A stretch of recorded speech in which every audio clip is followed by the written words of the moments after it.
Hi, my name is Abdullah Siddiqui. I'm a speaker at TÜV Austria Technology Days 2024.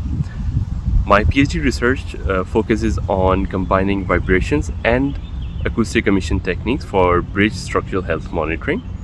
I am developing advanced methods to detect and analyze structural issues in bridges with the aim of enhancing their safety and durability.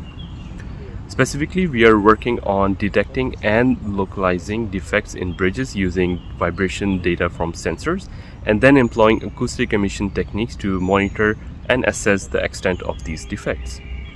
I hope my research can significantly benefit bridge owners and operators by providing them with more accurate and reliable tools for maintaining infrastructure. My name is Abdullah Siddiqui. I am living the future at University of Bologna and TÜV Austria Group.